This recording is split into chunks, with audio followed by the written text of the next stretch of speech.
C'est parti, on démarre, hein, comme ça on sera dans notre timing.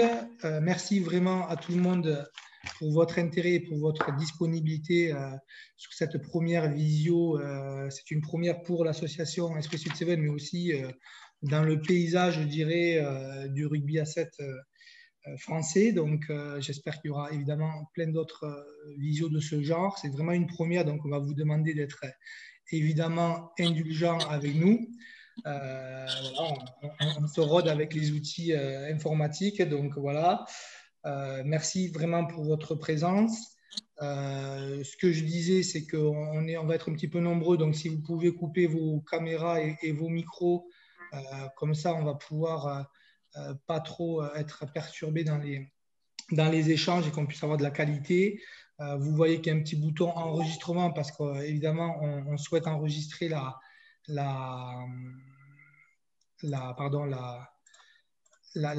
visio pour pouvoir donc le rediffuser plus tard pour ceux qui seront absents.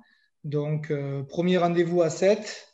On va avoir un programme assez chargé, donc on va essayer d'être dans l'efficacité pour pouvoir répondre, avoir un petit temps de questions avec vous pour ceux qui le souhaitent après dans le chat. Donc, n'hésitez pas à envoyer vos messages dans le chat et puis on verra ensuite le moment opportun pour pouvoir répondre à vos questions. On a des invités de prestige ce soir, donc je vais sans plus attendre les présenter parce que c'est grâce à eux qu'on a mis en place cette première visio. C'est super d'avoir ces invités-là.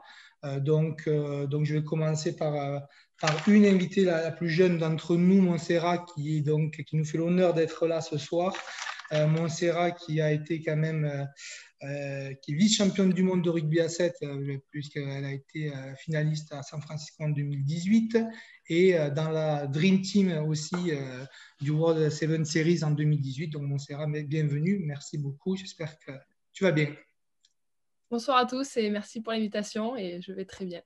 Bon, c'est parfait, c'est gentil d'être là. On a aussi, on va dire, son aînée, elle est un peu plus âgée qu'elle, très légèrement, et elle a un peu plus d'expérience qu'elle, aussi très légèrement. C'est notre amie Jenny Fertroncy qui a quelques titres de championne de France avec le MHR, 4-5 ans de tournois avec l'équipe de France à 7 et plus de 25 tournois. Jenny, merci d'être là. Est-ce que tu es en forme ? Est-ce que tu m'entends ? Ouais, c'est bon. Ouais, merci à toi de nous avoir invités. Mais je suis en forme, ça va. Bon, c'est parfait. C'est très gentil d'être là. Alors, le troisième invité de la soirée, malheureusement, on a dû faire face à un forfait de dernière minute. Ça arrive dans le sport de haut niveau, évidemment. Donc, notre ami invité n'étant pas là ce soir, on a essayé au dernier moment de prendre un remplaçant, mais un remplaçant de luxe qui a à peu près le même profil que lui.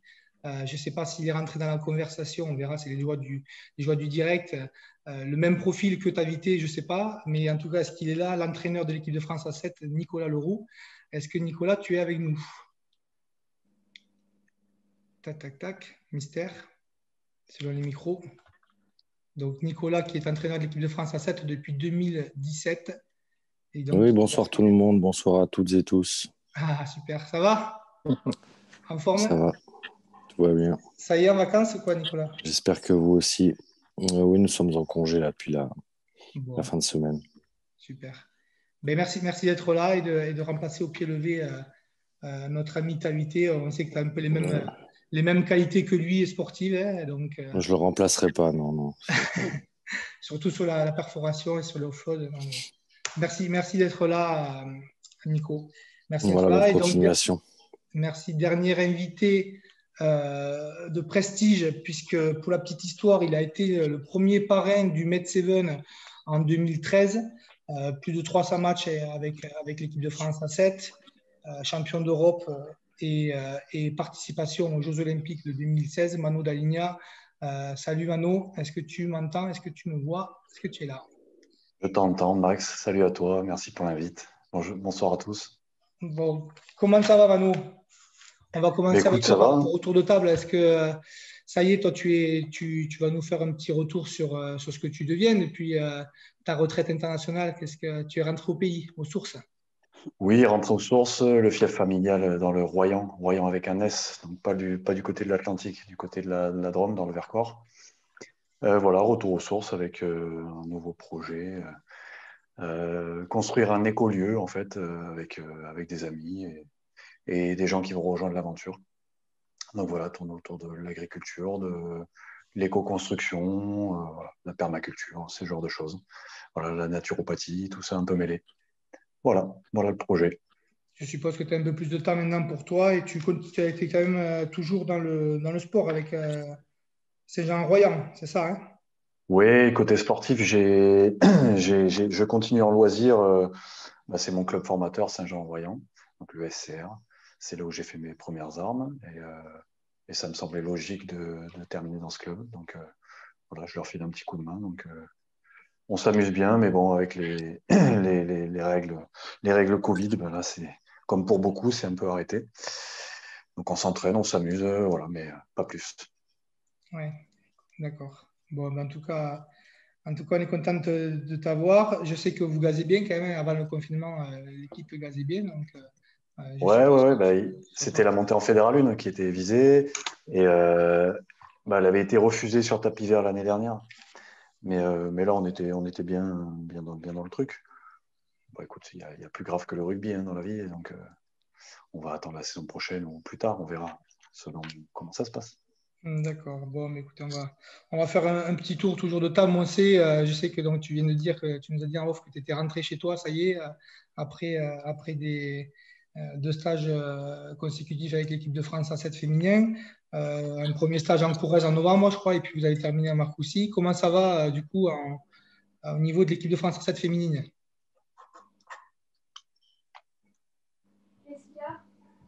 On t'attend pas, il faut que tu remettes le micro si tu peux. Voilà. Là, c'est bon. Ouais, c'est parfait. Ok. Non, du coup, je disais que nous, comparé au rugby amateur, on a de la chance depuis début septembre de pouvoir s'entraîner. On est sur le Centre national de rugby à Marcoussis. Et du coup, on a pu faire des stages à Marcoussis, mais aussi un petit peu à Buja, en Corrèze.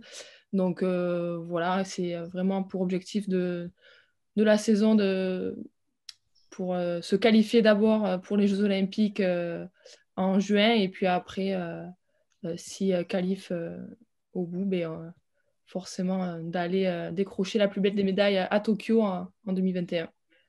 Donc voilà, on est enthousiaste et on est chanceuse de pouvoir s'entraîner et même si les compétitions n'ont pas encore repris, on a hâte d'être en 2021 pour vraiment attaquer cette fin de préparation olympique.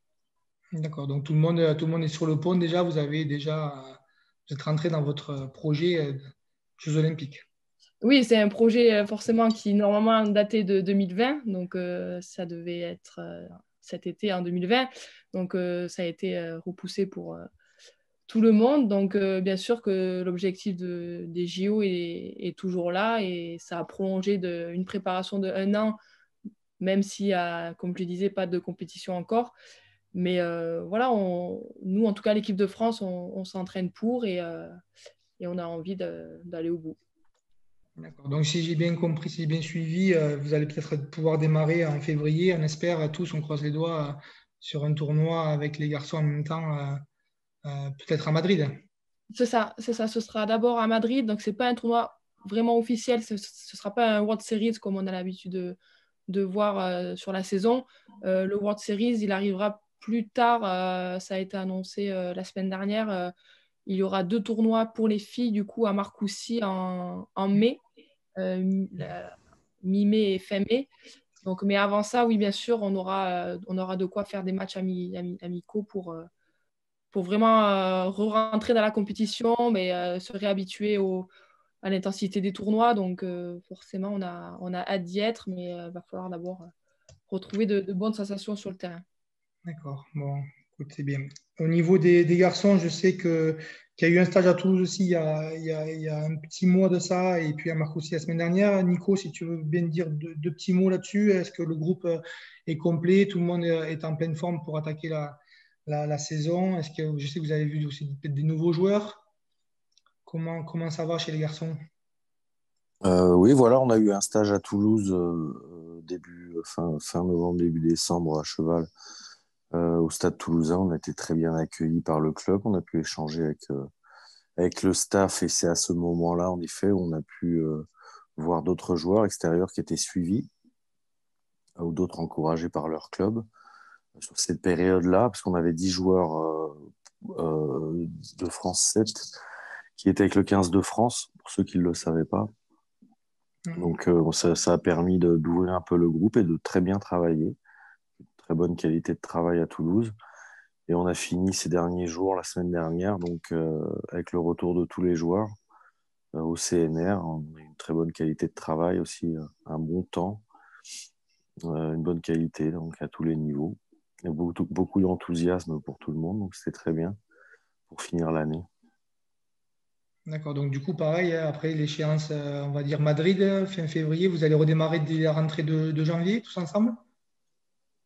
Voilà, on intègre un projet Fulgure de l'INSEP avec d'autres sports, 3-4 autres sports. Les joueurs vont effectuer plusieurs tests individuels à l'INSEP là, sur 2 semaines, 2 fois 5 jours. On va réintégrer le rugby progressivement aussi. La compétition va revenir, normalement, on devrait revenir assez rapidement en février. On est à l'abri de rien encore, donc normalement c'est figé là-dessus. Avec d'autres quinzaines figées organisées par World Rugby là, en collaboration avec la France et l'Europe. Donc on attend toutes ces dates et que ça avance pour repartir à la compétition. Et ouais, impeccable. Bon, très bien. Très, très bien. Jenny, toi, ça te manque pas quand on parle de Seven, de préparation, d'échéances comme ça?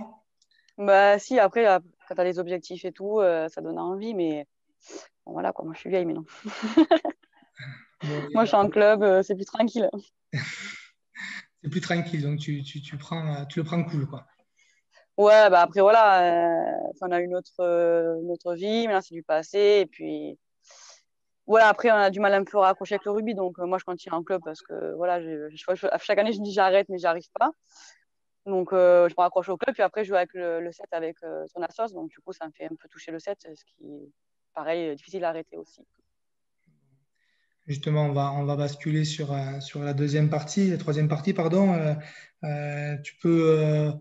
On va essayer de se remémorer un ou deux moments. Jenny, si tu veux bien nous parler peut-être de ton meilleur souvenir Seven, toi, qui a fait quand même 4-5 ans avec l'équipe de Et France ben, A7. le meilleur, c'est la qualif des JO, parce que on n'avait pas été qualifié pour les 4 premières sur le tournoi World Rugby, et du coup on avait après tu as le championnat d'Europe, et après tu as on va dire le tournoi de la mort. Donc on s'est qualifié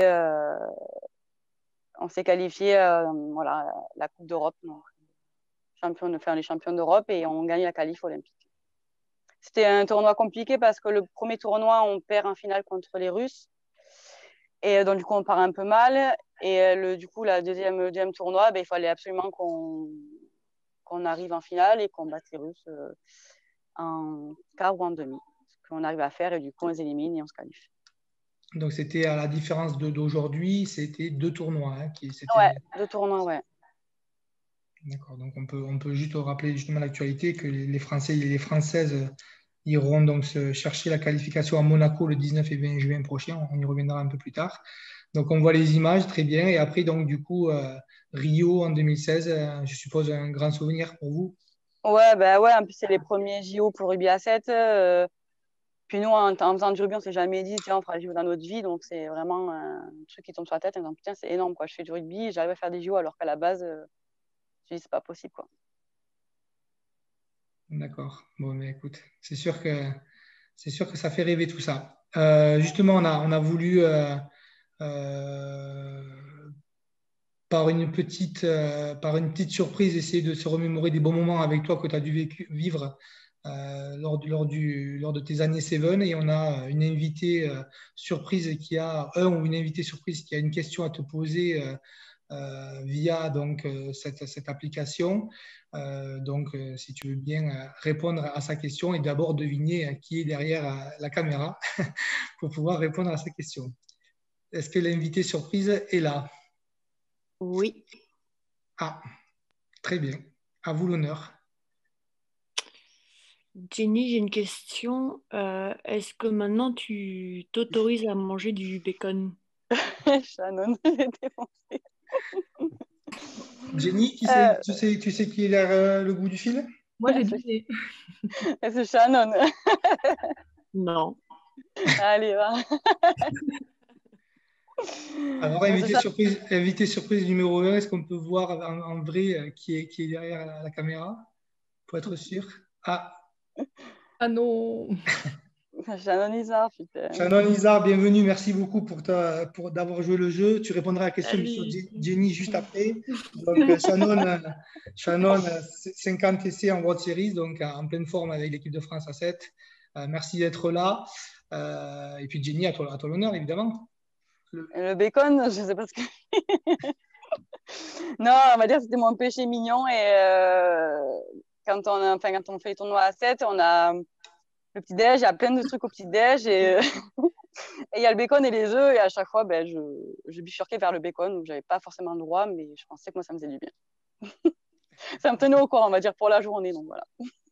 Eh bien, très bien. Mais je me faisais engueuler au final. Bon.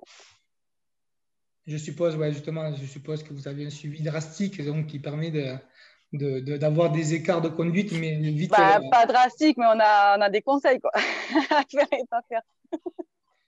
Voilà, donc pour la petite histoire, je crois que Jenny et Shannon, vous avez été en colloque pendant un moment à Paris. Donc, du coup, je pense que vous devriez suivre de près les faits et les gestes de chacune.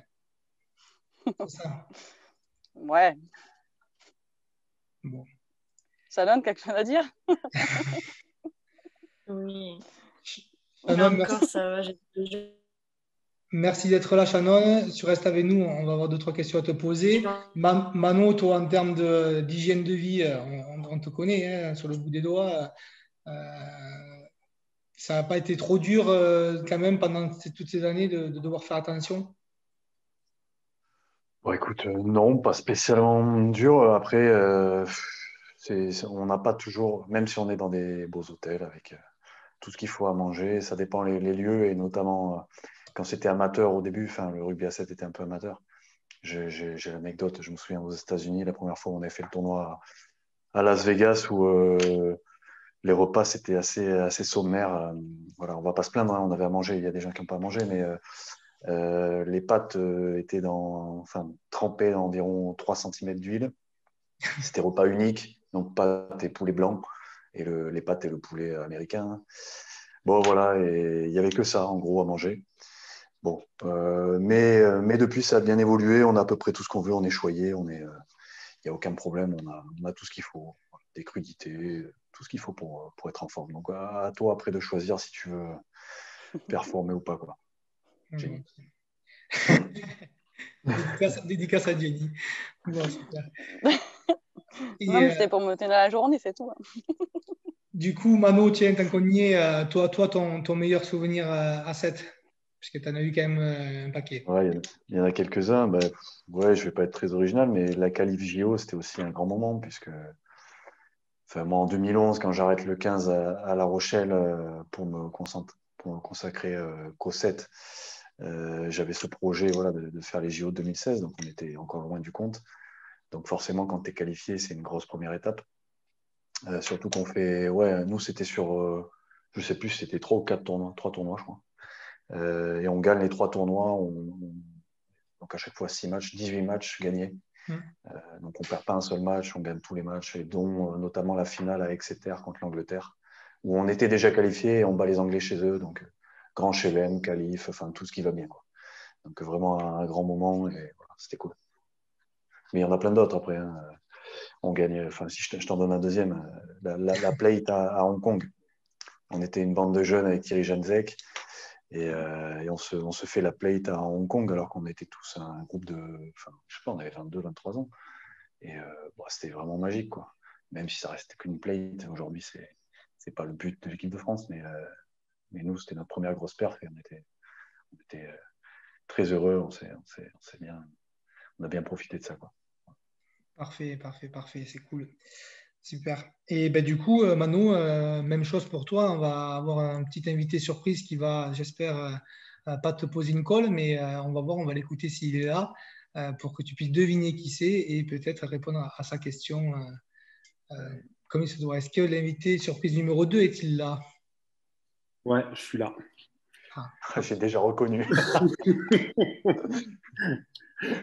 Ok. C'est bien, c'est bien. Vas-y, Sam. Vas-y, Sam.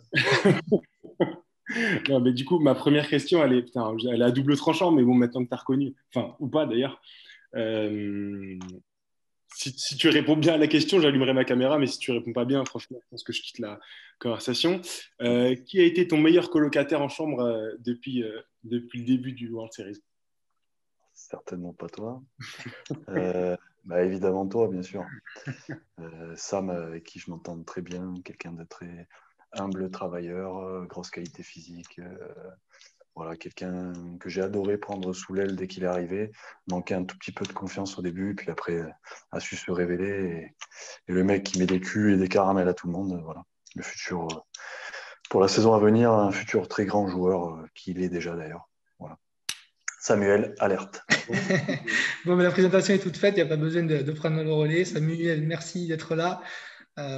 Si tu veux bien du coup intégrer la conversation, super, merci.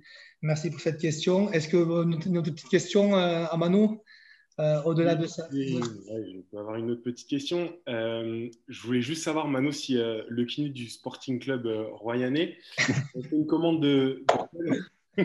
Parce que je sais que tu es friand de la colle, et si tu peux nous raconter un peu ta petite routine d'avant-match. À Saint-Jean-Royan. Sans oublier toutes les parties du corps où tu te mets de la colle. À Saint-Jean, j'ai arrêté la colle. Mais oui, non, ouais, j'avoue qu'à 7, tout le monde me regardait avec des grands yeux quand je mettais une tonne de colle sur les mains. Donc, certainement un peu de superstition, j'en sais rien, pour pas faire des manettes. Je devais être le roi de la manette, je sais pas, comme dans une vie antérieure. Et j'avais besoin de me mettre une tonne de colle sur les mains. Okay. Que ce soit en bombe ou avant, il y avait même les pots de colle, la wax des handballeurs là. Et puis c'était aussi une manière de faire un peu chier l'adversaire quand tu lui serres la main dans le couloir ou à la fin du match. Tu as la main pleine de colle, c'est un peu casse-couille. Donc voilà, il y a un peu tout ça, je pense. Ah, ne pensais pas vicieux comme ça, d'accord. Ok. Je me souviens même d'un match où on s'était dit qu'on allait faire du large-large. Enfin, tous les cadres de l'équipe, on avait lancé tout le monde, vraiment, on va se faire des passes, on va envoyer du jeu dans les 15 mètres. J'avais tellement mis de colle. Première passe, je me retrouve en premier attaquant. Au moment où je reçois la balle, je sens que je ne peux pas faire de passe, en fait. La balle va rester collée. Et là, j'ai été obligé de garder la balle, de ne pas faire la passe à cause de la tonne de colle que j'avais mis. Et j'ai failli perdre la balle. Bon, bref. Mais bon, pour la petite anecdote, la colle est importante pour moi toute ma carrière. Ben écoute, super. Tous les jeunes qui nous écoutent vont peut-être maintenant investir dans la colle. Donc, merci. Sur les chaussettes, dans les chaussures aussi. Ah. C'est vrai que j'avais oublié ce détail. Oui. Les chaussettes de l'équipe de France, à une époque, étaient tellement… quand tu les avais neuves, elles étaient un peu glissantes. Donc, j'en mettais sur les pieds et sur les chaussettes pour avoir des meilleurs appuis. Voilà. Je ne sais pas si ça marchait du coup. Mais en tout cas, je faisais tout pour essayer de mettre les chances de mon côté. C'est bien, super.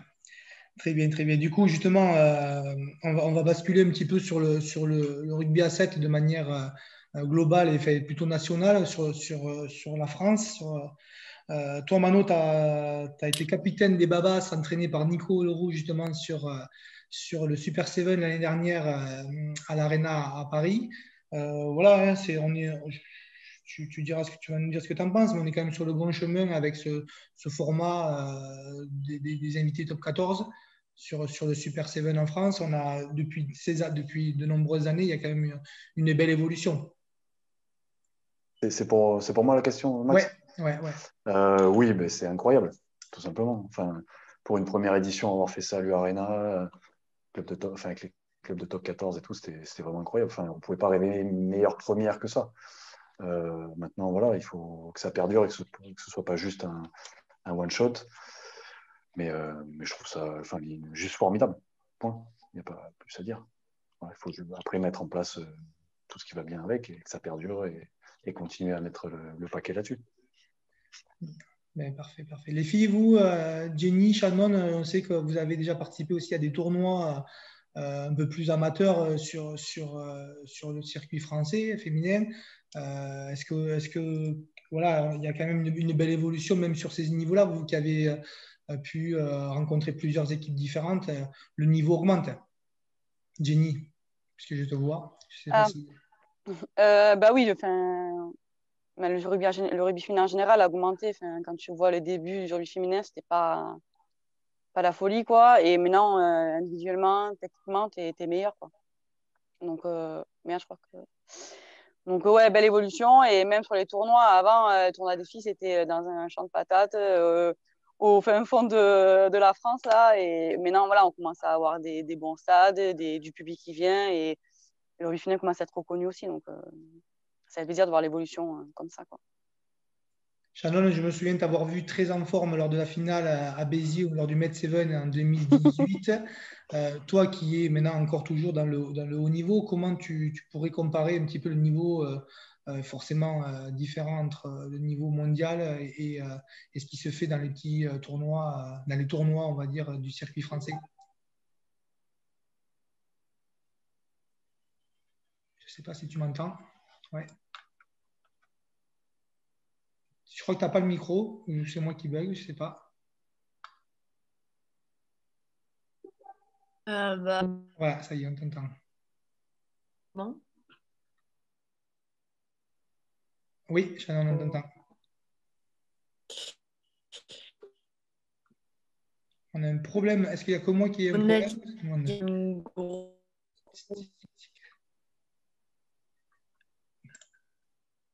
On a une petite coupure. Alors, je ne sais pas si c'est moi ou si c'est pour tout le monde pareil. Non, c'est pour tout le monde. Bon, ça va, ça me rassure. Je ne sais pas où est Shannon actuellement. Je ne sais pas si on l'entend.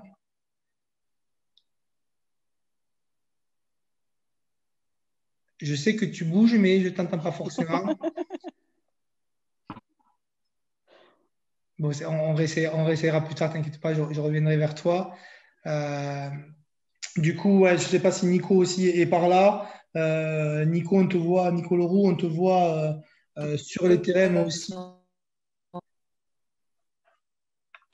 On te voit, Nicolas, souvent aux abords des terrains des tournois français pour essayer de voir évidemment s'il y a des jeunes talents. Est-ce que depuis que que tu as ce rôle d'entraîneur d'équipe de France, vous avez remarqué quand même une évolution du niveau et la possibilité sur ces tournois français de repérer de nouveaux jeunes, de nouveaux talents? Oui, je t'entends. Ouais. Tu as commencé par le Super Seven, donc, qui est quand même le haut de la pyramide sur les compétitions, on va dire, FFR et LNR. Maintenant, oui, sur les jeunes talents, il y en a sur cette compétition. On a vu. Certains joueurs, d'ailleurs, sont intégrés le groupe des moins de 20 maintenant. C'est plutôt intéressant. Un petit jeune de Toulon. Donc oui, c'est le Super Seven, comme disait Mano, c'est formidable. Il faut qu'on enclenche toute la machine derrière et la formation qui va avec pour élever le niveau de la compétition. Sur cette année, il n'y a eu que des moins de 16, moins de 18, où il y a eu des compétitions, un premier tour avant les restrictions sanitaires là, qui ont empêché la poursuite des compétitions à 15. On a vu quelques tournois, mais c'est vrai que les jeunes aujourd'hui sont un peu handicapés sur la pratique. Ouais. C'est un petit peu handicapant là-dessus, oui, pour revenir à ta question sur les jeunes. On espère avoir une année 2021 bien entendu meilleure et qu'on puisse faire un maximum de tournois justement pour que les jeunes puissent participer. Je sais qu'Alban, élu du 7 français, est avec nous aussi. Alban, bonsoir. Je ne sais pas si tu veux bien si tu veux dire un mot ou deux sur le 7 en France. Merci d'être là. En tout cas. Oui, merci. Mais merci de ton invitation. Bonjour à tous. Ça me fait plaisir de retrouver certains visages que malheureusement on n'a pas vu depuis bien longtemps. Écoute, l'évolution du 7 français, bon, je pense que depuis 4 ans, effectivement, elle a un peu évolué, elle a un peu changé. Pas assez vite à mon goût et je sais à ton goût aussi, notamment Maxime. Mais je pense quand même que des progrès ont été faits. C'est vrai qu'on voudrait tous un problème de batterie. Vous m'entendez? Oui, oui, nickel. Oui, oui. C'est vrai que nous avons notre principal problème, et alors je ne parle même pas de cette saison qui est malheureusement exceptionnelle. J'espère qu'elle est exceptionnelle. C'est le problème du calendrier, c'est essayer de faire jouer au maximum les joueurs, les passionnés du rugby à 7 et peut-être surtout les gamins, parce que c'est quand même l'avenir, c'est eux. Et c'est vrai que nous sommes en train de travailler avec l'ensemble des représentants du 7 français, et Maxime qui en fait partie, sur un projet pour une feuille de route jusqu'aux Jeux Olympiques de Paris, parce que l'objectif suprême pour bien installer définitivement et de manière positive et concrète le rugby à 7, je pense que ça passera par le succès, je ne parle pas des résultats bien entendu, mais surtout par le succès de ces Jeux Olympiques.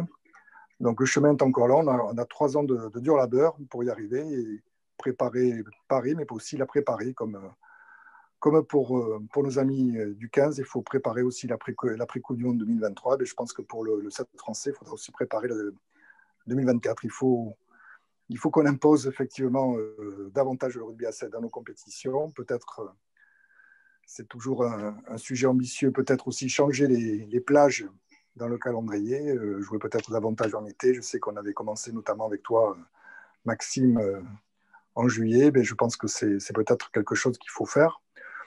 Vous l'avez dit, grâce quand même avec un très très bon accord que nous avons eu avec la LNR, donc on a bien travaillé avec eux là pour le Super 7. Bon, malheureusement, ce sera une année blanche cette année, mais enfin, au mois d'août, il est prévu que la compétition reprenne avec 3 étapes.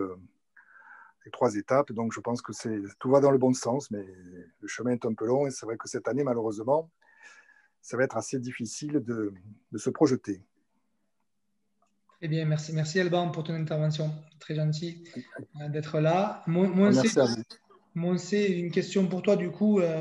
Alban parle de Paris 2024. Est-ce que vous, dans vos têtes, vous y pensez ou est-ce que vous êtes déjà projeté quand même uniquement sur Tokyo? Est-ce que vous avez déjà des petites nouvelles qui arrivent pour taper à la porte dans l'optique de 2024? Comment ça se passe pour vous?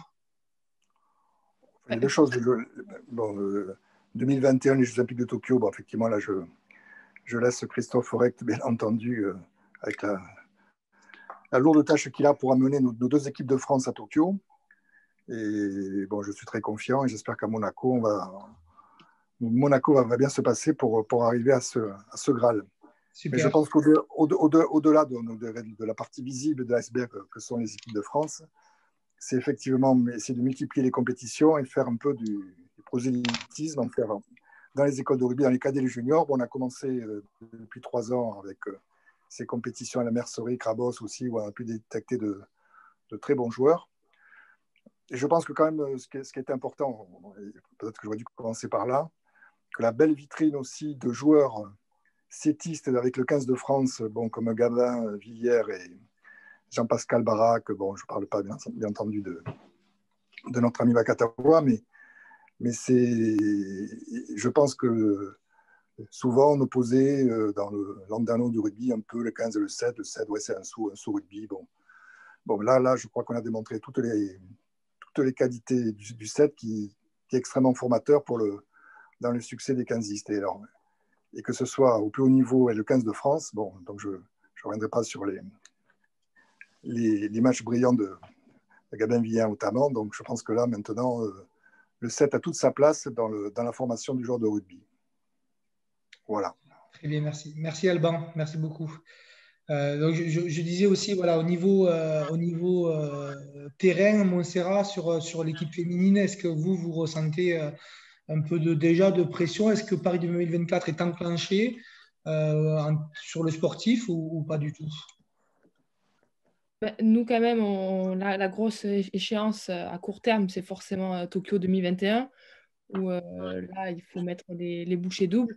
Mais il y a bien entendu sur le plus long terme, où le groupe, oui, je pense que ça fait quelques années qu'il se rajeunit un petit peu, donc forcément, ça amène de la concurrence un peu plus chez les moins jeunes, mais voilà, le groupe actuel, en tout cas, est étoffé pour enfin, défendre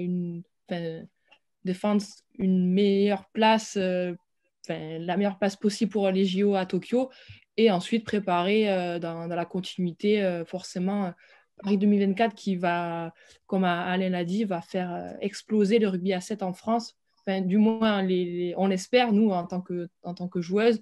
Voilà, moi, je suis sous contrat depuis 2015 et voilà, ça fait déjà 6 ans que je suis sous contrat. Donc, j'ai vu l'évolution aussi, mais je sais très bien qu'en 2024, on va encore continuer à s'émanciper dans cette pratique. Et la France, elle en a besoin, et les joueuses aussi. Donc, oui, Tokyo 2021 et forcément Paris 2024 qui arrivera assez rapidement, parce que pour le coup, il n'y aura que 3 ans de préparation entre les deux Olympiades, ce qui n'est jamais arrivé dans l'histoire des Jeux Olympiques. Donc voilà, c'est alléchant tout ça, et je pense qu'on va pouvoir suivre ça de près. Ouais, même ceux qui ne connaissent pas trop le rugby à 7, ils vont sans doute s'en rendre compte. Et voilà, je pense que la FFR, en tout cas, mettra les bouchées doubles sur la pratique, du moins on l'espère. Voilà.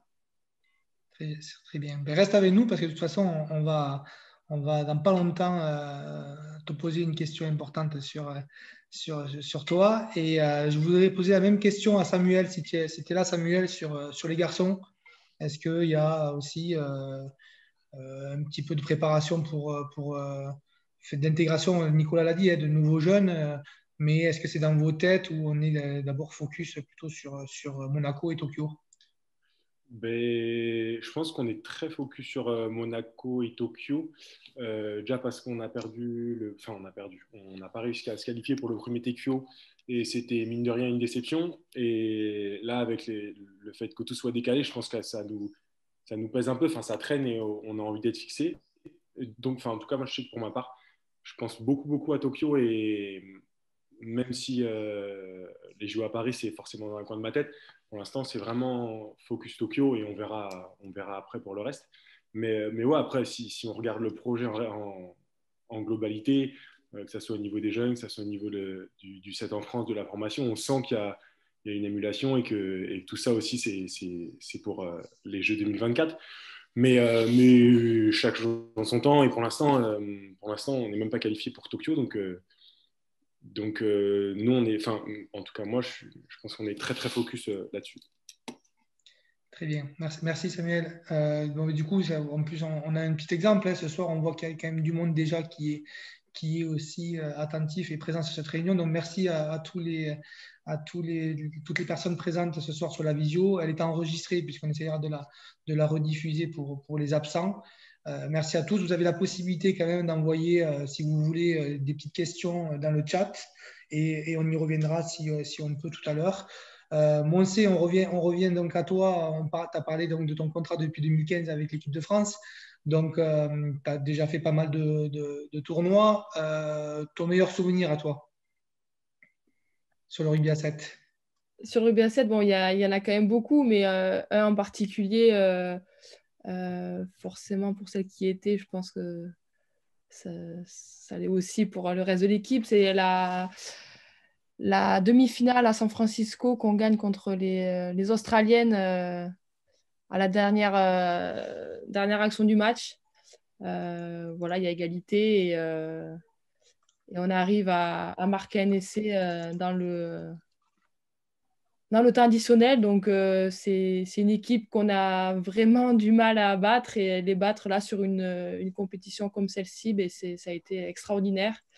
Et je peux ajouter à ça, après, il y a eu la défaite en finale contre les Blacks, mais voilà, sur le parcours en tout cas de cette Coupe du Monde, ça a été l'un des plus beaux tournois que j'ai pu jouer en tout cas. Voilà.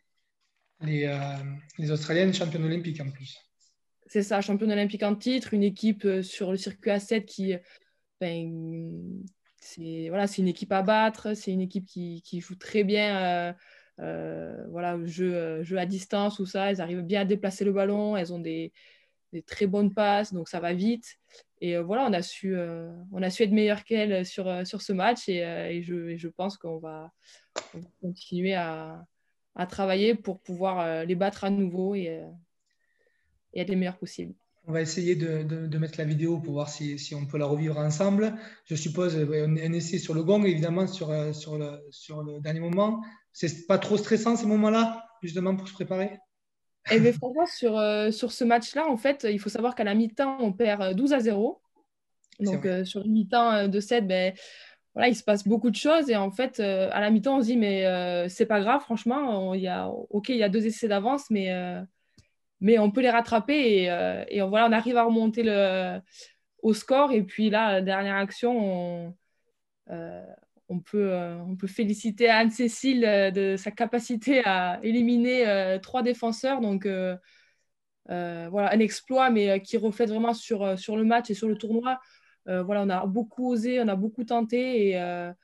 Et même quand on perd à la mi-temps ou quand les matchs ils sont difficiles ou le scénario peut-être qui nous sourit pas trop, mais au final, on peut arriver à gagner malgré tout. Et ce genre de match, ça reste gravé à vie. Donc, voilà, voir les Australiennes en pleurs à la fin du match, c'est quelque chose de... Pareil aussi, ça montre des émotions. Et voilà, ça fait du bien de voir ces images. D'accord, ben ouais, merci. Enfin, c'est vrai qu'on voit ce bel essai d'Anne-Cécile Siofani qui marque sur le gong et la joie des Françaises. Mais on voit quand même que malgré tout, malgré on va dire cette pression de cet essai, enfin, de cette dernière action, vous êtes sereine, vous allez droit au but, comme on peut dire.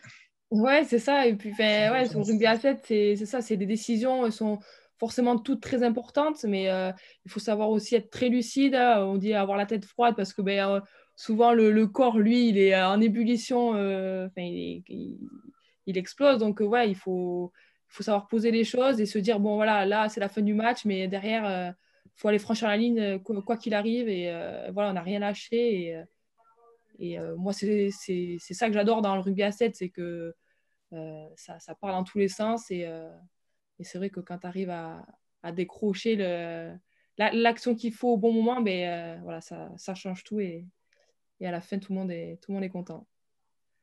Très bien. Bon, après, on ne parlera pas de la finale, mais c'est déjà très bien, très, très, très bien d'arriver à ce niveau-là. Ouais, sur la finale, nous, on avait été un peu dépassés, ouais, par les Blacks qui ont fait leur jeu. Elles n'ont pas été non plus extraordinaires ou quoi, mais voilà, nous, je pense qu'on n'a pas su les mettre plus en difficulté que ça. Et du coup, elles ont été meilleures clairement sur ce match. Et bien joué à elles. C'est une très grosse nation du rugby à 7 chez les filles comme chez les garçons. Mais voilà, on n'aura pas démérité en tout cas sur le tournoi d'être arrivé en finale. Et ça, voilà, la médaille d'argent, on la garde bien pour nous. D'accord. Bon, super. Et ben alors, du coup, on a aussi une petite surprise pour toi, une petite question d'un invité qui nous a rejoint. Donc, je vais laisser la parole à cet invité et on va voir la question qu'elle a pour toi. Si elle est là. Si. Oui, Moncé. Alors, selon toi, est-ce que c'est plus facile d'enchaîner un N3 après une séance de watt bike ou de faire descendre un sommier du 2e étage par la fenêtre? Ah, ça c'est ma coloc. Ta coloc, alors. Mathilde Coucouli. Voilà, elle a bien résumé notre semaine passée avant de partir en vacances, entre entraînement et déménagement. Donc, voilà, non, c'est... en rugby à 7, ouais, sur les entraînements, on fait vraiment des entraînements à haute intensité pour même des fois être au-delà de l'intensité du match. Et donc, c'est vrai que c'est des entraînements qui fatiguent beaucoup, où on court énormément, voilà, où on enchaîne les sprints, où on enchaîne des courses très longues. Mais voilà, c'est toujours de bons moments de souffrance, mais on savoure ça parce que on est tout ensemble sur le terrain et on en chie ensemble, comme on dit. Et je sais que Mathilde, elle adore ça aussi. Et pour ce qui est du sommier, c'est moins mon délire. Je pense que voilà, je suis plutôt contente d'être sur le terrain que de m'occuper des déménagements. Donc voilà. Mathilde, salut, merci de nous avoir rejoints. Donc, colloque accessoirement de, de Moncé et donc une bonne trentaine de sélections déjà avec l'équipe de France A7 à 22 ans. Donc, si tu es là, tu peux rester aussi avec nous un petit moment. Une question pour toi d'ailleurs, Mathilde. Moncé parlait des Blacks. Est-ce que pour toi, on est loin encore de elle ou tu penses qu'on est dans la bonne direction pour les battre? Bah, je pense qu'on est dans la bonne direction, effectivement. Ça se voit au fil des années, au fil des tournois. On se rapproche petit à petit et je pense que on travaille très qualitativement et je pense que, enfin, en tout cas, tous les jours, on se lève pour essayer d'être meilleur et pour les battre. Donc, que ce soit les Blacks, les Australiennes, les Américaines ou les Canadiennes, on fait tout pour leur passer devant. Donc en tout cas, c'est notre objectif. Bon, on vous souhaite plein de bonnes choses, de courage du coup pour y arriver et des bons entraînements et avec du bonus déménagement du coup. Si les séances de prépa physique ne sont pas assez élevées, du coup, vous travaillez comme il faut, c'est super. Bon, merci en tout cas Mathilde. Merci à tout le monde. On va avoir encore une petite dernière partie qui est assez importante. On en a déjà discuté un petit peu de manière globale tout à l'heure. Perspective des Jeux Olympiques donc 2021 puis 2024. Jenny, comment tu les sens, les petites Françaises, pour 2021? Je ne sais pas si Jenny elle est encore là. Est-ce que tu m'entends, Jenny? Non, elle a peut-être... parce que Jenny devait partir un peu plus tôt pour travailler. Je ne sais pas si elle est encore là. Non, ben on va poser la question à notre ami Mano pour les garçons cette fois-ci. Eh bien, écoute, moi je pense enfin, par expérience, qu'ils bossent très très bien, comme l'a dit Nicolas tout à l'heure sur le stage de Toulouse. Il y a toujours un grand enthousiasme, une bonne qualité de travail.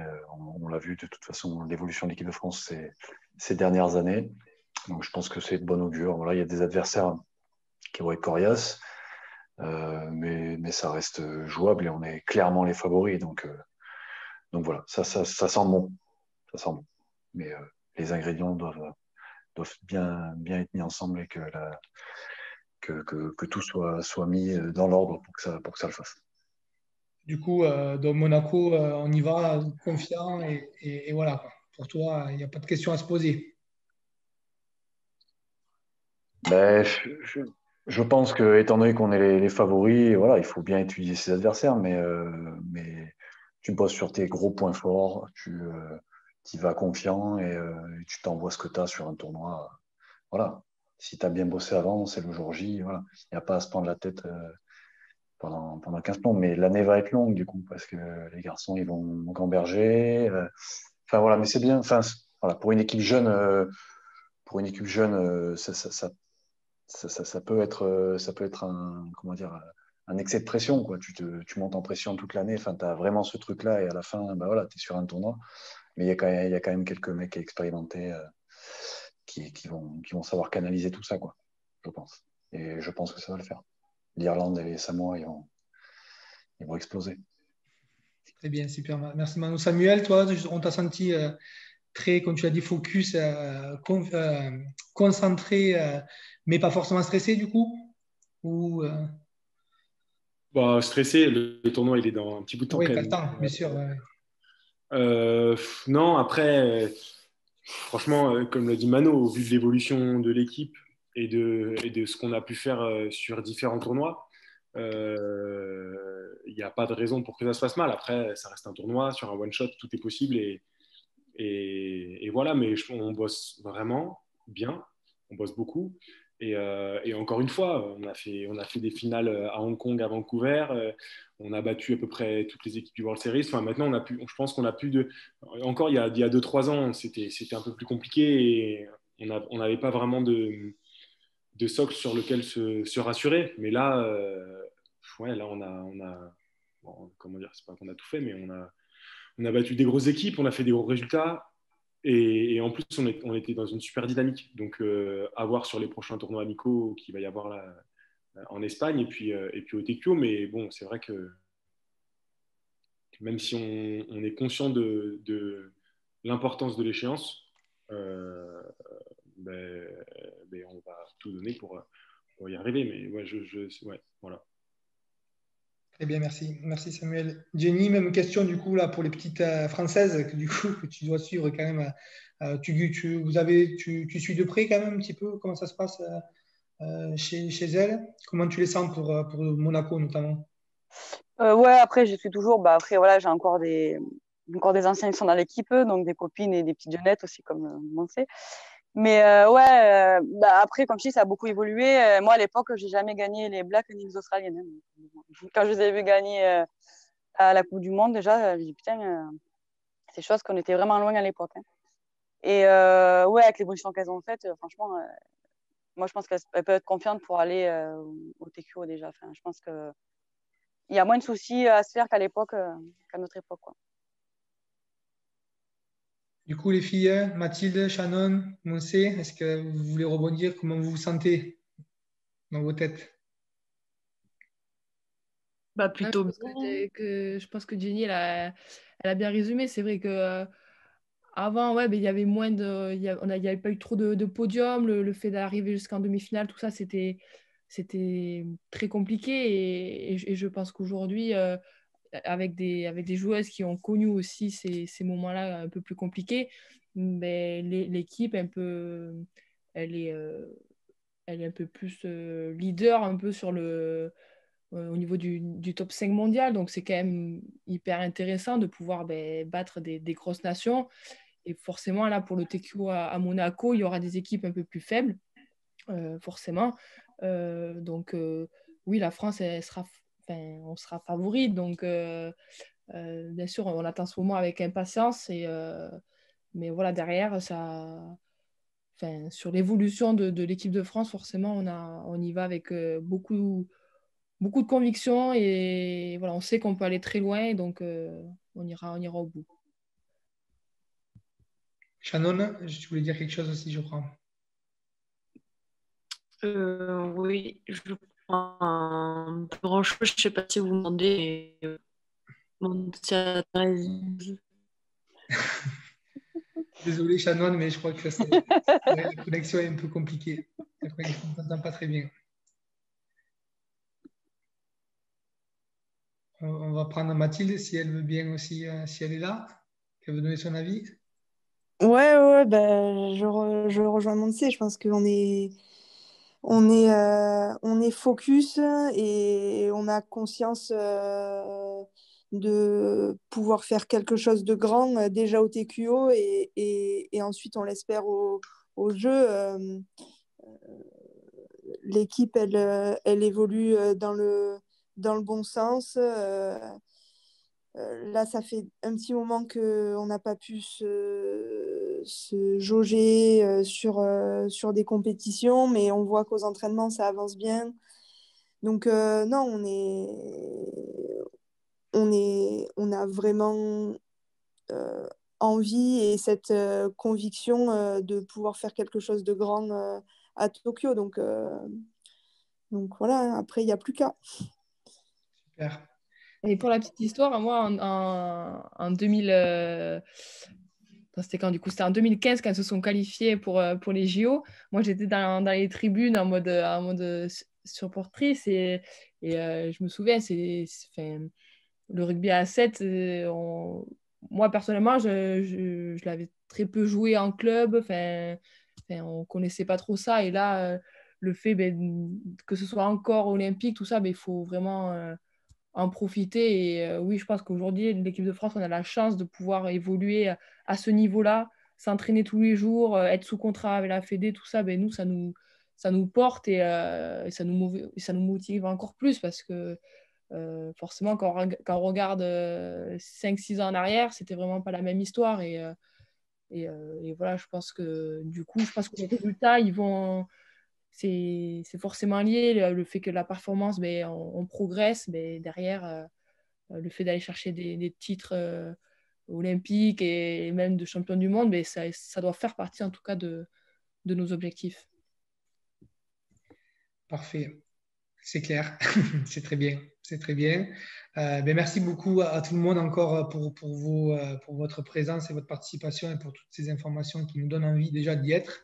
Jenny, je sais que tu dois partir. Juste avant de partir, il va falloir que tu te mouilles un peu, que tu nous fasses un petit pronostic pour 2021, pour Tokyo, du coup, pour les filles. Comment tu les sens? Admettons qu'elles soient qualifiées largement au Tokyo.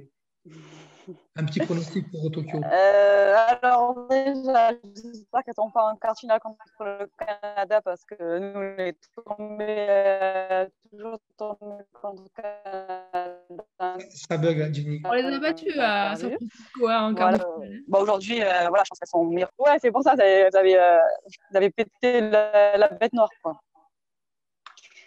Et donc, je pense que vous êtes du Canada. Et voilà, il reste les grosses écuries australiennes, Nouvelle-Zélande. Pour moi, elles sont maintenant sur ce qu'elles veulent faire. Alors, je ne sais pas s'il y a que moi qui n'ai pas trop compris. Ça a un petit peu bugué. Si j'ai bien compris, si elles sont dans le dernier carré, c'est à elles de faire la suite. C'est ça? Ouais, voilà. Moi, j'ai mis la top 3. Après, c'est à elle de s'y filer. Mais bon, après, c'est bien d'être champion olympique. Hein, on verra. C'est bien. Super, super. Merci Jenny, merci beaucoup. Passe une bonne soirée, bon courage pour le travail. Et puis, j'espère à très bientôt. Passe de très bonnes fêtes. Merci encore pour ta présence. Ben, merci à toi et bon courage à tout le monde. À bientôt. Manon, on va te laisser prendre toi aussi un petit peu d'initiative comment tu vois les garçons si jamais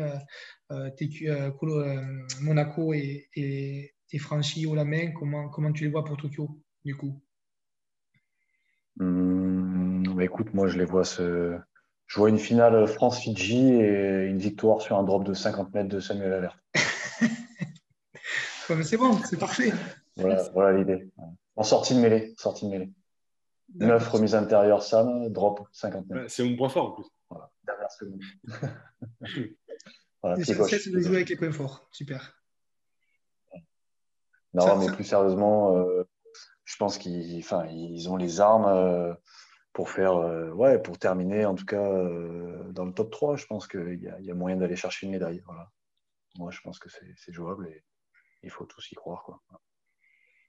On y croit tous, super. Merci Mano, merci beaucoup.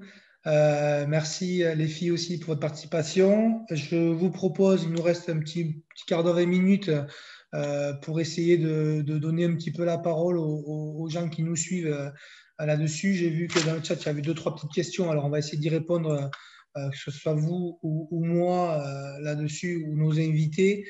Je sais qu'Alban est parti. J'ai vu croiser une question de Max Blanc qui disait qui demandait un petit peu les freins pour le développement du rugby à 7 en France aujourd'hui. Quels sont les freins actuels du développement du rugby à 7 en France? Entre parenthèses, financiers, ressources humaines, relations, club asso, nombre de tournois, qualité de compétition.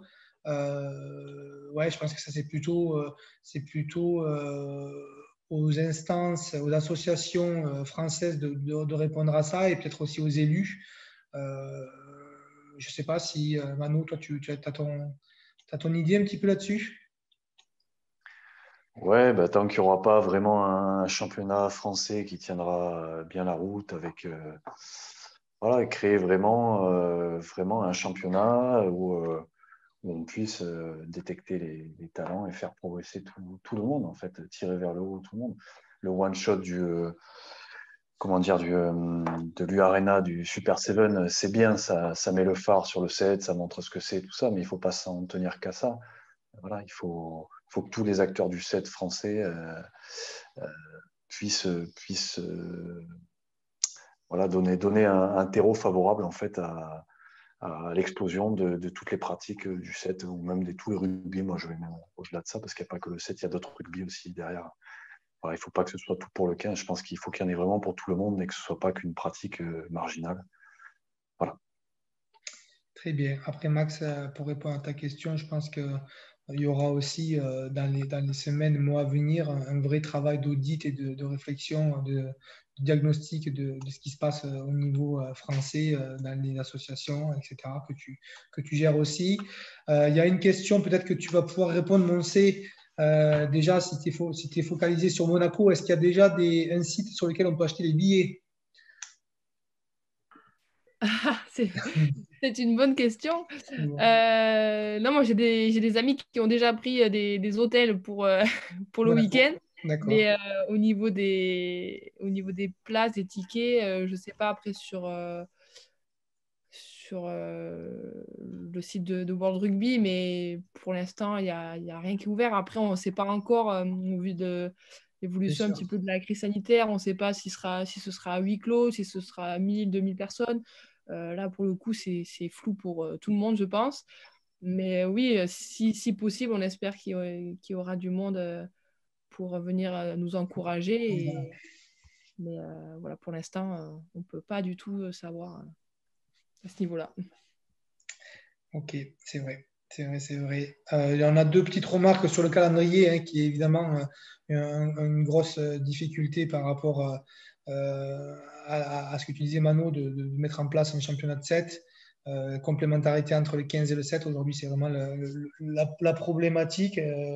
Je pense que tout le monde en est conscient, tout le monde y travaille. Alban l'a dit tout à l'heure, hein, c'est un frein, mais on en est conscient, donc c'est déjà très très bien. Et j'espère que tous nous allons tous pouvoir y réfléchir ensemble et proposer des choses pour le futur, pour pouvoir répondre à cette difficulté et que tout le monde, comme je le disais Manu, puisse participer à l'activité de son choix, que ce soit le rugby à 5, le rugby à 7, le 15, que dans le calendrier, on puisse tous participer à nos différentes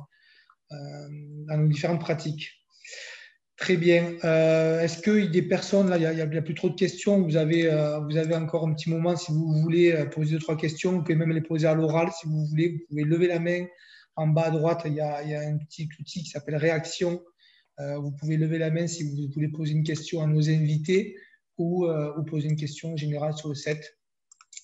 De toute manière, là, ce soir, de manière globale, on voulait vraiment se repencher sur le set un petit peu et avec la présence de nos invités, un petit peu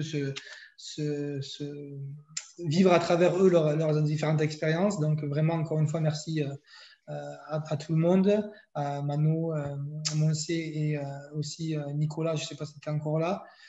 Nicolas, il y a une question peut-être si tu es encore là, importante. Nico, est-ce que des joueurs de top 14 pourraient participer au TQO et est-ce qu'il y a des accords avec des clubs? Bon, après, je suppose que c'est des questions peut-être sur lesquelles on ne peut pas répondre pour le moment. Je ne sais pas si tu es là. Non, peut-être. Allô? Oui. Non, à l'heure actuelle, répondre à cette question, non, il n'y a pas de réponse à cette question. On a un groupe qui travaille très bien, qui a déjà fait des finales de World Series, donc il y aura peut-être des joueurs top 14, ça je ne sais pas le dire, mais ce n'est pas l'actualité, non. Très bien, très bien, très bien. Je vois, je crois que c'est Malik qui veut poser une question, tu peux la poser à voix haute si tu veux. Ouais, ça sera plus simple. Bonjour à tout le monde. Donc la question, c'est pour vous deux, donc Nico et Max. Donc, ça fait un moment que vous suivez, que vous êtes acteurs sur les tournois. Comment vous jugez aujourd'hui l'intérêt des moins de 16 et des moins de 18, que ce soit pour aussi bien les garçons ou les filles, pour cette activité? Nicolas, bien sûr, à toi l'honneur.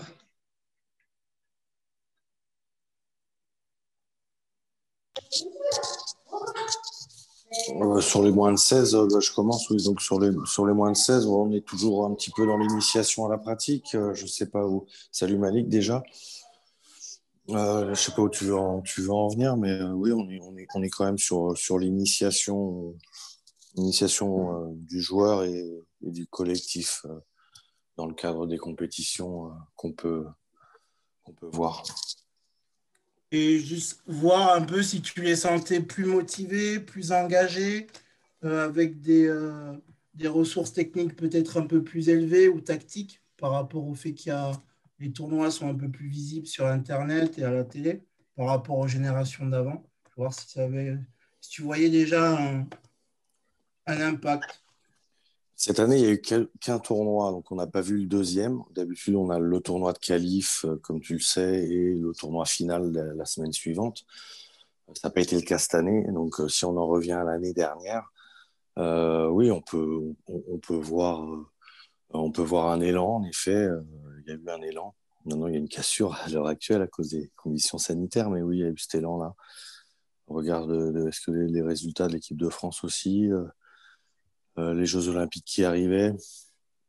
Nouveau projet, oui, il y a eu quelque chose. Mais pour en venir au moins de 16, qui était ton premier sujet, il faudrait le commencer peut-être un petit peu plus tôt dans les clubs, ou que les clubs le commencent un petit peu plus tôt. Mais j'ai pas vu d'élévation du niveau, hein, que ce soit au niveau tactique, technique. On détecte bien les nouveaux talents, bien sûr. On voit les futurs bons joueurs lorsqu'ils participent, mais rien d'autre. Voilà. Ouais, Malik, juste pour rebondir sur ce que vient de dire Nicolas, peut-être qu'en termes de niveau, c'est difficile à juger pour le moment, mais en termes d'intérêt, oui, je pense que oui. Il y a un vrai intérêt qui est en train de naître. Et pas que des joueurs, j'ai l'impression que pas mal d'éducateurs aussi, de moins de 16, peut-être aussi moins de 18, sont ouverts à la question du set et sont ouverts voilà, à des interventions. On y travaille, nous, pour si possible, en 2021, commencer à mettre en place des initiations un peu plus souvent dans des clubs sur le set. Et j'ai l'impression que les gens sont assez réceptifs et intéressés. Donc voilà, j'espère que c'est de bon augure pour la suite. Et tu as raison, c'est un axe quand même important pour la suite, vraiment, vraiment important. Et j'ai l'impression que même les associations de set françaises, pour en avoir discuté ces derniers temps, sont aussi focalisées et ont compris qu'il était important de pouvoir faire découvrir cette discipline dès les cadets. Voilà, je ne sais pas si on a répondu à ta question. S'il y en a Merci beaucoup. Merci beaucoup pour vos retours. S'il y en a d'autres qui veulent intervenir aussi, vous avez un petit moment encore, une petite question ou deux. Et puis après, on vous libérera. Je ne sais pas s'il y a des choses à rajouter. Alors, Antoine qui nous pose une grande question. Le Super 7, tu ne veux pas le dire à l'oral, Antoine, si tu veux? Sinon, je la lis. Oui, tu m'entends? Ouais. Ouais, bonjour à tous. Ouais, j'ai une petite question par rapport à la relation que peut avoir en fait le Super 7 et le circuit. Donc le Super 7, on l'a vu, comme tout le monde l'a dit, hein, c'est une super initiative, mais réservée aux contrats pro. Alors, sauf s'ils changent les règles là, pour la prochaine édition, mais en tout cas, sur le dernier événement, l'année dernière, c'était ça. Moi, j'ai peur un petit peu peut-être que le circuit élite soit un petit peu délaissé. Et alors qu'on sait que le circuit élite, il y a énormément de très très bons joueurs, mais qui sont juste dans le monde amateur, hein, qui jouent sur de la Fédéral 2, Fédéral 3. On a notamment eu plusieurs problèmes ces dernières années, des assauts phares, je pense au Free, au Bleu, même Impact 7 qui se sont retirés. On a pas mal de joueurs un petit peu, on va dire, moins libérés. Comment est-ce qu'on peut éviter un déclin? Est-ce qu'il n'y aurait pas un intérêt à ouvrir le Super 7 à tous les licenciés pour que les meilleurs joueurs du monde amateur sur Circuit Elite puissent aller matcher sur ces compétitions-là, et du coup que le Circuit Elite reste un tournoi B pour des assos ou des joueurs en développement, mais en tout cas que les meilleurs joueurs, pour qu'ils gardent en qualité, puissent aller matcher sur le Super 7. À voir comment ça peut se faire, mais est-ce qu'il n'y aurait pas un intérêt à ce niveau-là? Peut-être Mano, si tu veux faire un petit lien avec l'équipe des Babas, notamment en Super 7, qui était quand même composée de joueurs ayant déjà fait du circuit élite. Il y a la question, ça a coupé un peu. Alors, je suis désolé, est-ce que Antoine, tu peux me redire exactement Ouais. le fond de ta question? Oui, en gros, c'était donc le Super 7. Bon, il y a eu l'équipe des Babas, mais donc l'équipe des Babas qui était composée. Donc, effectivement, il y avait des joueurs amateurs, mais c'était quand même des joueurs qui étaient sous contrat pro, donc soit de la Fédérale 1 Tout à fait, ouais. ou des esports pro. Est-ce qu'il n'y aurait Ouais, pas un c'était une intérêt, question de licence. voilà, est-ce qu'il n'y aurait pas aujourd'hui un intérêt à ouvrir le Super 7 à des licenciés en fait amateurs qui ne sont pas du tout sous contrat et pourtant, alors qu'on sait que le circuit élite, il y a énormément de très très bons joueurs sur du niveau fédéral et qui sont très très bons à 7, mais sur le 15, peut-être s'expriment un peu moins. Après, c'est une question d'assurance, je pense. Mais globalement, oui, il pourrait y avoir un intérêt, c'est clair. Mais il y a toujours le curseur de où est-ce que ça s'arrête. On peut pas, je pense pas qu'on puisse faire jouer des mecs de, je sais pas, de troisième série avec des mecs de top 14. Ce serait un peu dangereux. Et je pense que toute la question est la question des assurances. Donc c'est bien que le phare ait été mis sur le 7 lors de cette édition du Super 7. Comment dire, ça démocratise cette pratique. Maintenant, la réflexion doit tourner autour de la formation des jeunes et tout ce qu'on doit mettre en place autour. Maintenant voilà, qu'il y a un peu plus de connaissances de cette pratique, tout ce qu'on peut mettre en place autour de tout ça. Maintenant, faire un championnat mêlant amateur et pro, je sais pas. C'est pas. Après, Enfin, je suis conscient. sans mêler totalement tout le monde, mais sur les joueurs, on va dire, qui ont une certaine expérience du circuit élite, qui ont déjà fait leurs preuves, je sais pas, qui ont peut-être gagné avec certaines assos, qui sont régulièrement en vue, des trucs comme ça, Moi, ça peut-être me que. paraît hyper intéressant. Ça me paraît carrément Ouais. intéressant. Il faudra arriver à trouver une Parce que solution le truc, c'est le intermédiaire à danger ça. un peu, c'est que du coup, peut-être le Super 7, enfin, en tout cas, moi, je parle par rapport aux joueurs amateurs, ceux qui ont l'habitude du circuit élite et qui, voilà, qui sont là chaque année et qui le font. Il y a de très bons joueurs qui mériteraient d'aller matcher un petit peu à ce niveau-là. Et j'ai peur en fait que pour eux, le circuit élite en fait, passe un peu comme un tournoi B. Et du coup, les meilleurs joueurs vont plus aller à être intéressés par le Super 7. Et du coup, le circuit élite a tendance à baisser.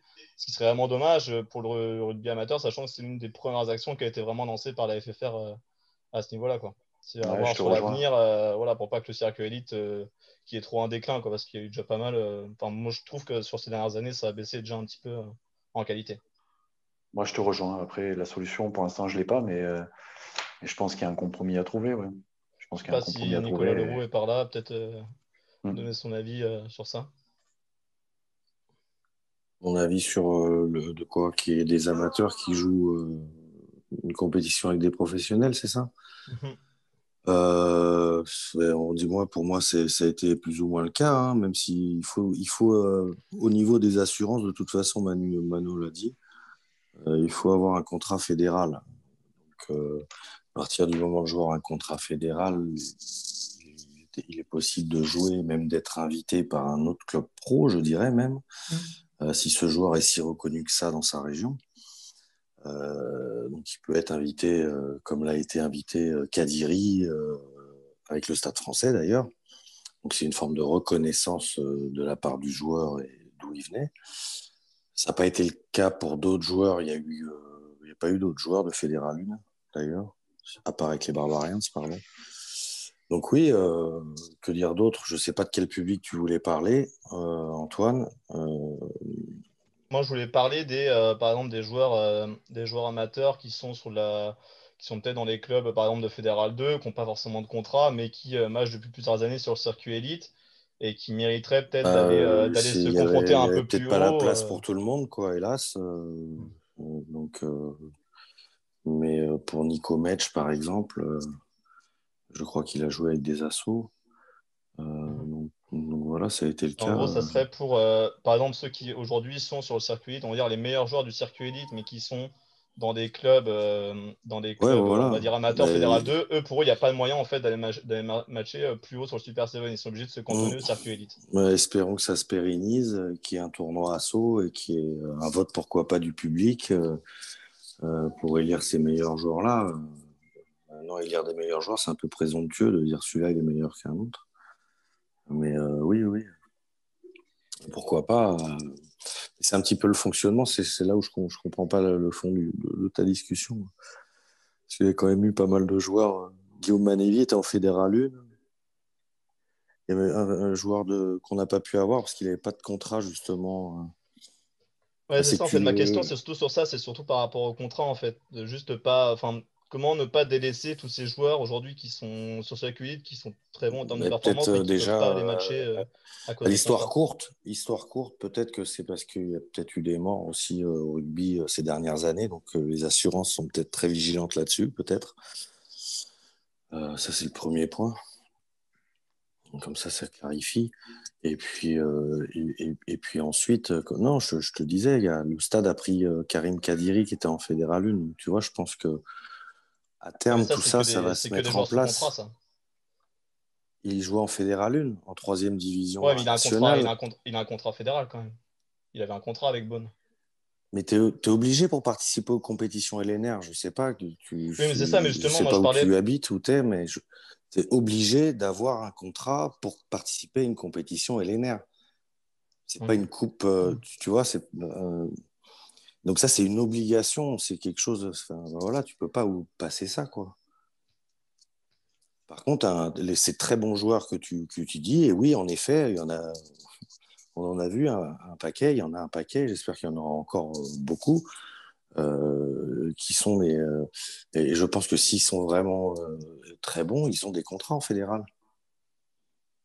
Ah non, ça veut Tu vois, dire c'est des très qu'aujourd'hui, en bons fait, joueurs de un fédéral. joueur de Fédéral 2, par exemple, qui n'a pas de contrat fédéral et qui, sur le circuit élite, voilà, est un petit peu peut-être au-dessus, il a pas moyen d'aller matcher plus haut, quoi. Ben, je sais pas qu'il a joué en fédéral 1. Non, mais je dis ça à titre d'exemple. Oui, voilà, Non, mais mais par exemple, si à mais je te 15, par réponds. exemple, il a moins de facilité à 15, que celui c'est sur le 7 qu'il excelle. Ben, je sais pas. Mais tu veux parler de quelqu'un alors? Je sais J'ai pas, pas tu as l'air d'exemple vachement particulier, mais précis, quoi. je dis ça comme ça de manière générale. D'accord. Ben ouais, non, j'ai pas de nom en tête et j'ai pas d'exemple. Donc, Ok. pourvu que ça se présente, par contre. Oui, voilà, c'est ça. C'est ce que tu as bien raison. Hein. C'est pas.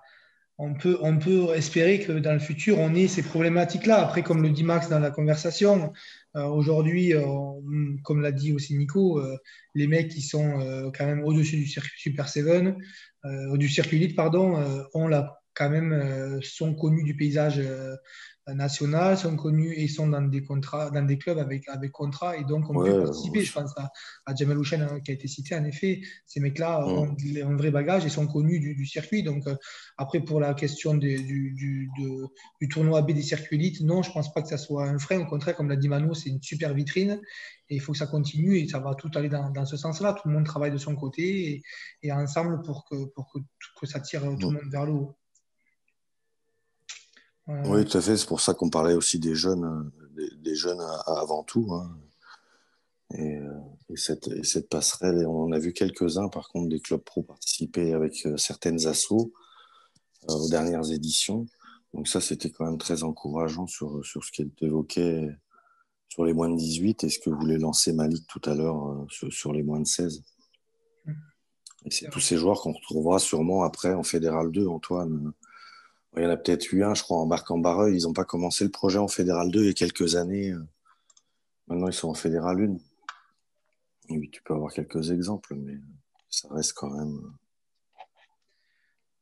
Voilà, je pense que si on est assez, ce que dit Thierry hein, dans le message, hein, si on est assez aussi réaliste, il y a quand même encore un monde, Mano, tu ne nous contrediras pas quand même entre le monde qu'il y a sur la compétition Super 7, des joueurs qui s'entraînent toute l'année et ce qu'il y a aussi sur nos tournois, nous, amateurs, il y a encore un monde d'écart.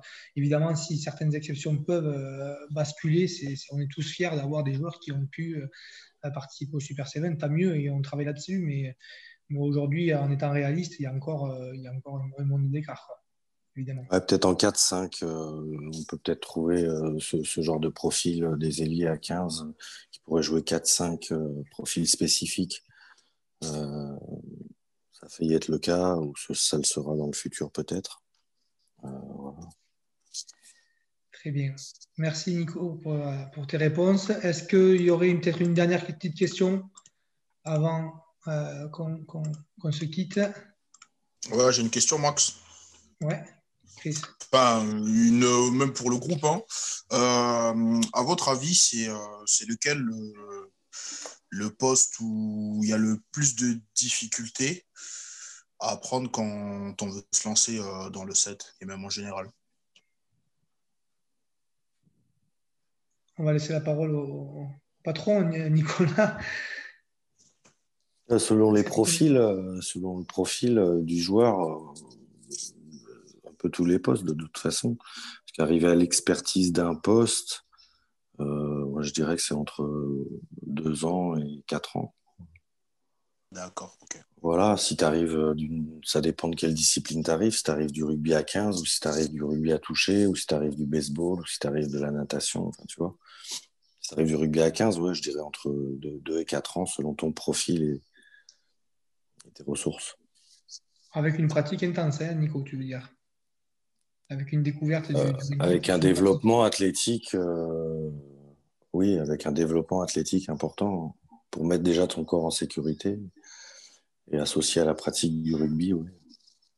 Entre 2 et 4 ans. Ça se fait pas en un an, quoi. Non, hélas, il y a la répétition des tournois, mais à l'heure actuelle, on ne peut pas te proposer grand-chose que le jeu sans contact, puisqu'on est en stade 3, donc tu vois. Ouais. Il y a quand même beaucoup de choses à faire au stade 3 avec les passages au sol, les jetés de balles. Il y a quand même beaucoup de choses à faire qui peuvent être intéressantes. Mais espérons une reprise des tournois à 7 pour tout le monde au printemps, en tout cas. Mano, toi qui es passé de talon du coup à 7 à ton poste d'ailier ou de centre en club, est-ce que une petite remarque là-dessus? Difficulté particulière? Bah, écoute, c'est comme le vélo, ça s'oublie pas trop. Après, bon, le niveau est pas le même non plus. Donc, non, mais le poste de centre, c'est quand même un poste auquel j'ai joué pendant très longtemps. D'ailleurs, la plupart de ma formation et de ma carrière. Voilà, au début, un peu difficile. Enfin, un peu difficile. Tu as envie de courir dans tous les sens parce que tu viens du 7 et que ça court pas assez à 15. Et puis, au final après, ça se remet. Enfin, voilà, ça s'oublie pas, quoi. Il y a pas de... J'ai pas eu de soucis particuliers. Voilà. Et au démarrage, quand tu as découvert le 7, ce poste-là, dans le sens inverse? Ah, dans le sens inverse, passer du 15 au 7, ben écoute, je jouais centre en club et centre à 7 quand on faisait les tournois espoirs à l'époque. Et enfin, pour le niveau national, je m'en sortais bien. Niveau international, voilà, c'était pour dépanner. J'ai joué quelques fois centre pour dépanner. Mais au niveau international, il faut quand même avoir des pattes, un peu plus que ce que j'avais. Donc, je me sentais mieux devant et puis j'avais plus de qualité pour plaquer, requer, les choses comme ça, donc, et passer. Donc, voilà, centre pour dépanner. Et puis voilà. Mais non, pas de soucis non plus trop particuliers. Après, quand on aime le rugby, peu importe, j'avais des qualités qui étaient, voilà, qui pouvaient ressembler plus à un poste de devant à 7. Voilà. Très bien, merci pour la réponse. Vous les filles, du coup, Monse, Shannon et Mathilde, vous êtes uniquement avec le 7 maintenant. Est-ce que le 15 vous manque un petit peu, du coup? Alors, il faut savoir qu'on est sous contrat avec le 7, mais on est aussi licencié en club à 15.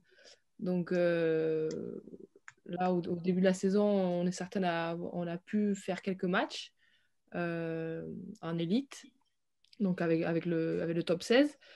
Mais on s'entraîne beaucoup à 7 et peu à 15. Enfin, mais nous, notre métier, c'est rugby à 7. Mais après, on a toujours la possibilité de faire du 15, mais du coup, c'est beaucoup moins important dans notre quotidien. Mais moi, pour le coup, quand j'ai commencé le 7, ben pareil, au début, il faut quand même faire beaucoup de tournois pour vraiment avoir des repères, prendre ses marques, tout ça, c'est hyper important. Et oui, comme le disait Nico, c'est vraiment au bout de 2-3 ans que là, on commence vraiment à se dire, bon, ok, je commence à vraiment à capter un peu comment ça se passe et être plus à l'aise. Mais après, sur le rugby à 15 chez les filles, nous, il y a la passerelle qui existe quand même depuis toujours, j'ai envie de dire. Donc, voilà, le 15, oui, ça manque un petit peu, mais après, dans la discipline du rugby à 7, j'ai toujours cette envie de m'entraîner à 7 pour performer encore plus. voilà, mais c'est vrai qu'il y a chez les filles en championnat de France à 7, il y a c'est que sur un week-end. Donc pareil, c'est très peu quand même sur une saison pour des filles qui veulent essayer de tester le rugby à 7 non international, parce qu'à l'international, il y a le France Développement et France A7. Mais voilà, à échelle nationale, avec les circuits élites et le week-end du championnat de France à 7, ça reste plus compliqué, mais je pense que ça va continuer à augmenter et à amener des jeunes filles sur cette pratique. Merci. Moi aussi, on a une question, bon, je suppose un peu plus liée pour les garçons dans un premier temps, même s'il ne devrait pas être ça. Max Blanc qui nous dit, selon vous, quand arriveront les premiers clubs pro uniquement à 7? Samuel, est-ce que tu as une petite idée là-dessus? Est-ce que ton avis? Est-ce que tu penses qu'un championnat national pro est possible et pourrait être intéressant pour la suite en France?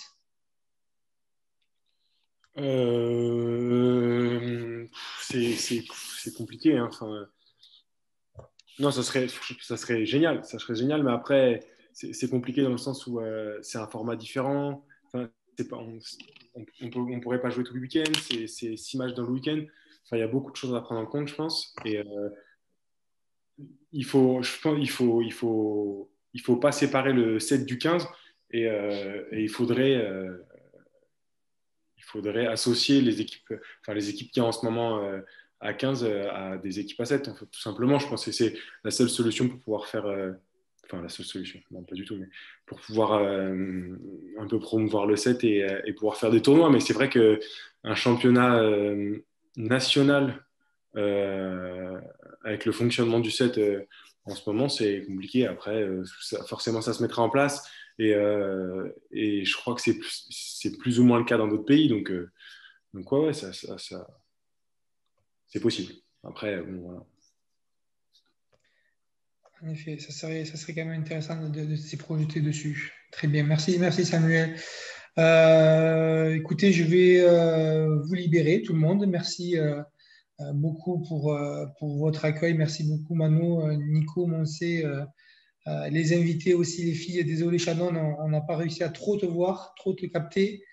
Merci beaucoup pour ta présence. Merci Mathilde aussi pour cette petite surprise. Petite réponse, petite question de Thierry par rapport à d'autres Zooms plus techniques, notamment sur la préparation physique sur le rugby à 7. Évidemment, on aimerait bien pouvoir mettre ça en place pour le futur. Et puis, comme je l'ai dit, il y a déjà de l'intérêt, j'ai l'impression, des éducateurs en France, de plus en plus. Donc, j'espère qu'on va pouvoir mettre ça en place. C'était vraiment une première. Donc, merci beaucoup à vous tous d'avoir joué le jeu. On espère donc que ça vous a plu et qu'il y aura d'autres moments. Les filles, un grand courage pour l'année qui arrive. Passez d'abord de très bonnes vacances, de bonnes fêtes de fin d'année. Merci Samuel aussi pour ta présence et bon courage pour l'année 2021. Nicolas, évidemment aussi, hein, on est tous derrière vous. Donc plein de bonnes choses à vous tous. Mano, encore merci pour ta présence et plein de bonnes choses dans ta nouvelle vie dans les sources familiales. Voilà, au retour au pays. Donc, merci à tout le monde vraiment encore. Et puis, je vous souhaite une bonne soirée, de très bonnes fêtes à tout le monde. Et à bientôt, j'espère. Merci, au revoir. Merci Max, ciao. Oh, merci. Salut, merci à tous. Au revoir, salut. Bonne soirée à tout le monde. Ciao et bonne fête à tous.